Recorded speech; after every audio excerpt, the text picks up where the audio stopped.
Hello everyone, Shinto Bean here playing some more Warhammer combat cards. There's just been a new update to the game where they made it so that if you have max level cards in your collection and get additional copies of them, you will now be getting plasma.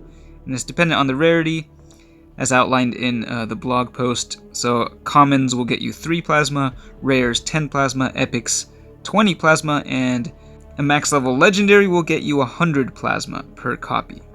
So this change really only benefits like the very top players. It's hardly going to have any effect on me because I only have a single card at max level in my entire collection. But that got me to thinking, which rarity is it easiest to get to max level? So that's what I want to look at in this video. So I've been playing the game for over 5 years now. So this is the perspective of, a long-time player who has accumulated a whole lot of cards. And I have found that, at least for me, rare cards are the easiest to get to max level. Interestingly, the max level for rares, epics, and legendaries is all 13, whereas the max level for commons is 15. I'm not entirely sure why commons are different from the other rarities. But yeah, looking at the rare cards here, so I have 5 rare warlords at level 12, so just one level away from max level. As you can see right here, they've unlocked the Omni upgrade. And of the warlords, the closest to max level is actually the Flying Hive Tyrant. Any card that has been in your collection for the longest time is generally going to be at a higher level, right? So yeah, the Flying Hive Tyrant, that one has been around since day one. Well, maybe not day one, but very early on. So that's the highest level. And then we also got Magos Dominus, the Corpse Lord, Zagstruck. Turfagon was a little bit newer, I think, but still, I think I've gotten, whenever it showed up in the card shop, I think I claimed copies of it that way, so I was able to get that one a little bit higher. Okay, and I actually had to go to the filter and change the way it's displayed, but so you go to available upgrades, and then if it's going down, so like the cheapest cards are first, then if you scroll all the way down, it should show the cards in order, with the highest level cards coming in last. So as you can see, I have one max level card, is the Tyrant Guard, and this is another very old card that I've had for ages. I have 14 rare bodyguards that are just one level away from max level.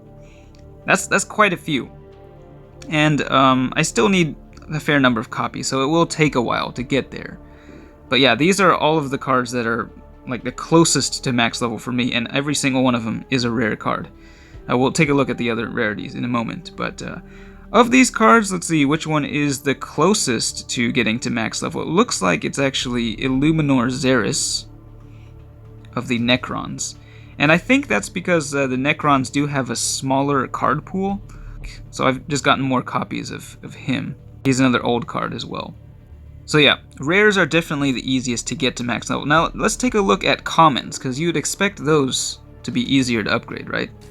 Well, it turns out that's not actually the case, because again, with 15 total upgrades, and the last few upgrades along the path requiring hundreds of copies of cards, commons are actually really hard to get to max level. They're very easy to upgrade early on, right? You only need a couple copies, and so you'll blaze through like the first few upgrades, but then it really just starts to stagnate once they reach like these upper levels. So yeah, I don't have a single common that is anywhere close to max level. Don't even have anyone at level 14, which is where they unlock the upgrade right before that max level trait upgrade. So not a single one. That being said, I do have a whole lot of commons at level 13. Just scrolling through here, that is a lot. That's like over 50 bodyguards at this level. Now, why is it so hard to get those last few upgrades in? Well, I think the main thing is just needing so many copies of the cards. It turns out you actually need 1,000 copies of a common to get it all the way from level 1 to max level. 1,000 copies. Whereas rare cards, you just need 250 copies. Then, the drop rate, and then the number of cards of that rarity also sort of play into how easily you can get those cards. But at least for me, commons are the furthest away from max level of all of the rarities. Now let's take a look at epic cards. we'll take a look at the warlords first. My 3 highest level epic warlords are Gosar, Shadowsun, and Yarick. Again, those 3 have been around since the beginning. And of those, Shadowsun has the most copies, so 16 copies. I need 35 total to get the Omni trait. But again, just like the commons, these are actually 2 levels away from max level, so it's going to take forever to get these, especially with the very low drop rate of, what, 6.5%, I think, for epics. Yeah, it just takes a very long time. And actually, the number of copies of epics needed to get from level 1 to max level is like 235, I believe, which is only slightly lower than rare cards, even though the drop rate is like half that of rares, which doesn't really make much sense in my mind. Taking a look at the bodyguards, let's see what we have here. So I have a total of 6 epic bodyguards at level 11. Those are my highest level epics. Of those, the highest level is actually, once again, a Necron. I think, again, because of the smaller card pool in the Necron faction. The Deceiver at 29 copies into level 11.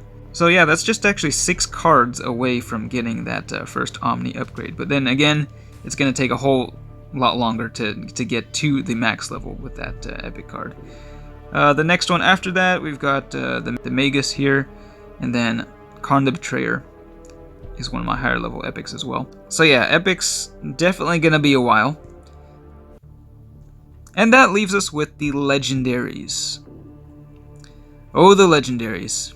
So looking at the warlords, again, for legendaries, the max level is 13. The highest level legendary I have is Eldrad, surprisingly. He was released a little bit after the game came out, so he wasn't there at the very beginning, but one of the first new warlords added to the game. I just barely have him at level 11. The next highest after that are Ahriman, Greyfax, and Abaddon. And of those, Abaddon is the closest to leveling up to 11, just 1 copy away there. And then after that, we've got, the Avatar of Cain, the Swarmlord, Imhotep, and Ghazghkull Thraka are next in line. But yeah, with the addition of Supreme Commanders and Lords of War, the legendary card pool has become very bloated very quickly. So all of a sudden we've got tons of legendaries, making it even harder to level up any one of them. But again, it's the ones that have been in my collection the longest that are the highest level, obviously. I do actually have one legendary that is pretty close to max level, and that is the Great Unclean One. For some reason, I've just pulled so many copies of this card, and it was funny because in the battalion box that I opened just last week, I got 3 copies of the Great Unclean One. 3 copies of this guy in a single box, which is ridiculous, and that allowed me to upgrade him to level 12. Unfortunately, he's still not really that useful of a card, but yeah, he would be the closest to max level, just 4 copies away. But the next closest after that, I just have 2 other bodyguards that are at level 11. We've got the Valkyrie, 4 copies away from level 12, and then the Transcendent, which is the full 6 copies away from level 12. And Torgerdon and the Lord of Change, actually, would be next in line. But yeah, Space Marines especially have so many legendaries in the pool that it's becoming very difficult to really upgrade any legendary, I think. Especially with that very low drop rate of 0.75%. And here's some interesting charts made by Codex Creep. They're available on the Warhammer Combat Cards database website, which he made. It's funny because I guess there was a glitch or something, and it showed the previous version of how many cards and coins needed to upgrade cards to max level. So the top chart there, that's actually how it was when the game was first released, back when the max level for legendaries was 7, and the max level for all the rarities was different. And then at some point they changed it so that rares, epics, and legendaries all capped at level 13. I think the reasoning behind that change was just to make it so you are feeling like you're progressing more often, like you get to upgrade your cards more often rather than just 6 times for legendaries. But the total number of cards needed to upgrade for commons stayed the same at 1,000, for rares 250. Epics, though, you'll see that after the change, you need more epics to get to max level, 235 versus it used to be 190. And also, legendaries, you now need 54 as opposed to before where you just needed 38 to get to max level. So they basically just made it a lot harder. It take a lot longer to get epics and legendaries to reach max level. The total number of coins needed to reach max level for epics and legendaries also went up drastically, although it went down for commons and rares for some reason. So some interesting changes if you just look at the history behind the upgrade system in combat cards. So let me know what your collection is looking like and which cards you have at max level, which cards are closest to max level, if it's the same situation as me where the rare cards are the closest, or if somehow you have a different rarity that is getting to max level faster than the rares. I do have a poll on my channel asking just how many max level cards you have in your collection. Yeah, so if you have a moment, please respond to that, because I'd like to get some data as to how many players are affected by the max level cards being turned into plasma instead of coins. But yeah, that's it for this one. Thanks for watching, and I will see you next time.